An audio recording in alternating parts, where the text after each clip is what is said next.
Salut à tous et bienvenue sur les critiques d'Arrow saison 3. La Team Arrow, après avoir vaincu l'armée de Slade Bison qui était dopée au Mirakuru, qui était en train de détruire Starling City, va continuer à battre des criminels et va continuer sa routine de garder la ville. Ça et sauf même si là la ville est en pleine crise. Et voilà. Malheureusement, Oliver, qui est pauvre maintenant, qui n'a plus de sous, veut essayer de aider sa ville grâce à Queen Industries, mais cela n'arrivera pas, il ne pourra pas faire car il est fauché. Et un nouveau personnage, le nom de Ray Palmer, va remplacer Queen Consolidated en Palmer Technology. Et il va aussi remplacer le nouveau monde Starling City en Star City. Et ça va être lui le sauveur de Starling City. Alors voilà. Nous avons la Team Arrow, tout se passe au mieux.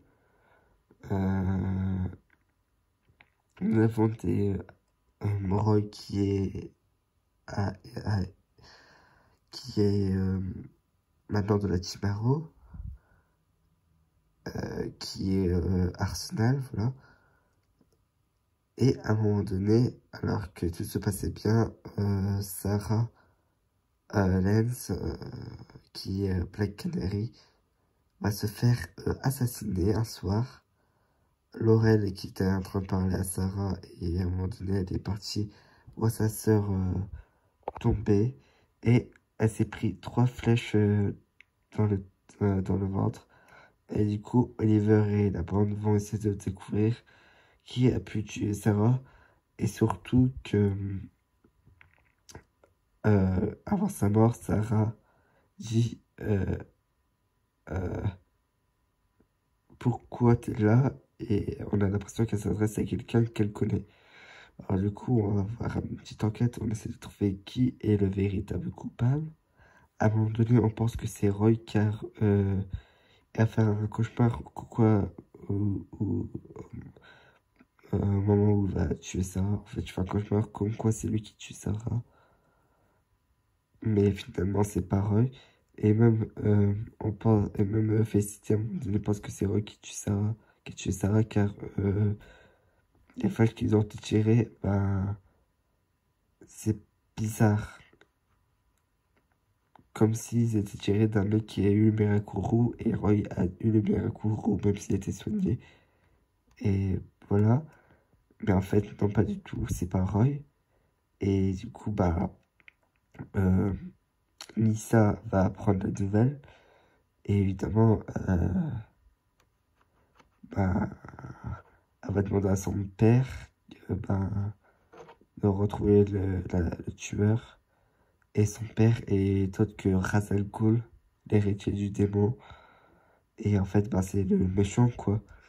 Et du coup, on va essayer de trouver qui est le coupable. Et en trouvant des indices, ils vont tomber sur une ADN. Et ça va être l'ADN d'Oliver. Sauf que, encore une fois, c'est pas Oliver qui est tué. Et il manque... mais la seule personne qui a aussi la même ADN que Oliver, bah, c'est Théa. Et on va apprendre qu'en fait, c'est Théa qui a tué Sarah. Car elle était droguée par son père d'une fleur qui fait qui on réagit comme un robot. Et les autres qu'on donne, bah, le fait. Car Malcolm Merlin va la droguer. Parce que Malcolm Merlin est en danger face à Ra's al Ghul. Et pour ça, il faut qu'il efface sa tête. Et Oliver, pour pas que c'était un meurtre, bah, elle va décider d'aller à... Non, non, j'arrive pas à dire. Bah, à l'endroit où il y a Ra's al Ghul. Et va le défier. Du coup, bah, nous avons Oliver qui a n'importe... J'arrive pas à dire. Bon, il est à cet endroit et tout ça pour aller défier Ra's al Ghul et il dit que c'est lui le meurtrier. de Sarah. Évidemment, Nissa, bah, elle est énervée. Il va affronter Ra's al Ghul et va se faire assassiner. Il va se prendre un couteau et une épée, quoi. Et après, il va tomber d'une falaise. Ensuite, bah, nous avons aussi quelques flashbacks d'Oliver qui n'est plus à Liu, mais à Hong Kong. C'est là qu'il va être un meurtrier. Il va rencontrer une famille euh, japonaise. C'est... attends, je cherche. Leur nom, mais c'est un nom compliqué. Tatsu, il y a Tatsu, il y a... Et le père, c'est... Je sais plus le père. Et en fait, ça va être ça va être un ami du coup d'Oliver qui va travailler ensemble. Il y a quelques années de ça, et il va découvrir que le mec, bah, il travaille avec Ra's al Ghul, et c'est lui qui va sauver Oliver de la mort parce que il va aller voir sa femme qui n'est plus sa femme, quoi, et il va lui demander de l'aider à le sauver, Oliver. Timao, pendant ce temps, bah, doit continuer sans Oliver. Euh, et voilà. Et voilà, il pense que Oliver est mort et voulait qu'il ne reviendra jamais. Et t'avais Felicity, bah, elle veut qu'il revienne, quoi. Ensuite, bah, Tatsu va guérir Oliver. Et ensuite, bah, il va retourner à Starling City. Voilà. Ah, et Ra's al Ghul va demander à Oliver d'être l'héritier du diamant et de prendre sa place. Mais Oliver va refuser. Du coup, Ra's al Ghul va attaquer sa ville. Et ensuite, bah, il y a un passage comme quoi, bah, il va, des assassins va, du coup, bah, se déguiser en Haro et il va tuer des gens. Et du coup, la police va essayer d'arrêter Haro. Et Ra's al Ghul va dévoiler à Quentin que Oliver est Haro. Et après, ils vont arrêter Oliver. Sauf pour sauver bah, Oliver de la prison, bah, Roy va se sacrifier pour dire que c'est lui le Haro. Et voilà. Et ensuite, bah, Oliver, bah, va refuser l'offre à chaque fois pendant longtemps. Et comme ça va pas plaire, Ra's al Ghul va entrer dans la maison de Théa et va assassiner Théa. Et là, c'est un couteau qui fait déporter le vase. Et après, bah, Oliver va accepter du coup, pour sauver sa sœur, de dire les chaînes du démon et de dire Ra's al Ghul. Et ensuite, bah, on va voir Oliver Dark qui va, qui va faire signe qu'il est méchant, mais en fait, c'est faux, quoi. Il reste gentil, mais évidemment, ils ont du mal à y croire. Surtout que les informations viennent de Michael Berlin, qui va aider aussi la Chibaro.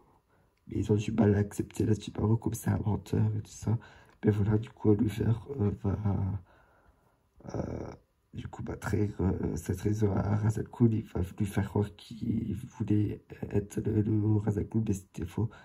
Et à la fin, bah, Oliver va affronter Ra's al Ghul et il va gagner. Et voilà l'histoire. Les développements des personnages sont incroyables. Nous avons bah, Oliver, changement de décor qui va devenir méchant. Je pensais qu'il allait même mourir lors du combat face à Ra's al Ghul. Jiggle n'a pas trop évolué, Felicity non plus. Oui, il est évolué, avec la Chibaro. Voilà, maintenant il peut aider les autres sans. Je crois qu'il voulait aider, mais je crois il le faisait pas, mais voilà. Sans blesser quelqu'un, en tout cas, sans blesser quelqu'un, c'est compliqué, mais tu vois. Voilà. Le fait que Ra's al Ghul attaque la ville, Oliver en menace et va jusqu'à tuer Théa. Fait que, et voir un Oliver méchant, bah, c'est surprenant, quoi. En vrai, cette saison, elle est mieux que la deuxième saison qu'il y avait, car là, on revient en base d'un seul méchant. Euh, Après, les flashbacks de Hong Kong ben, sont bien aussi. On apprend des choses sur Oliver, comme quoi il n'a pas fait que de rester 5 ans sur le Yanou. Il y a été une année à Hong Kong où il a torturé des gens. C'est pour ça que dans la première saison, il torturait des gens pour avoir des réponses. Euh, le fait aussi que, comme il va devenir le nouveau Ra's al Ghul et il devra du coup bah, devenir méchant contre Sachib, bah, ça donne un truc en plus, j'ai trouvé dans la saison. Et bah, Ra's al Ghul, il est bien comme méchant. Et même le passage où Oliver se marie avec Nyssa, c'est drôle parce que Nyssa n'aime pas Oliver, alors voilà, c'est sympa. L'histoire, là j'ai bien compris, bah, j'ai bien compris que la saison 2, chaque épisode, j'avais une hype de regarder, j'ai beaucoup aimé cette saison 3 d'Arrow. Merci d'avoir suivi cette critique et on se retrouve la prochaine fois pour de nouvelles critiques.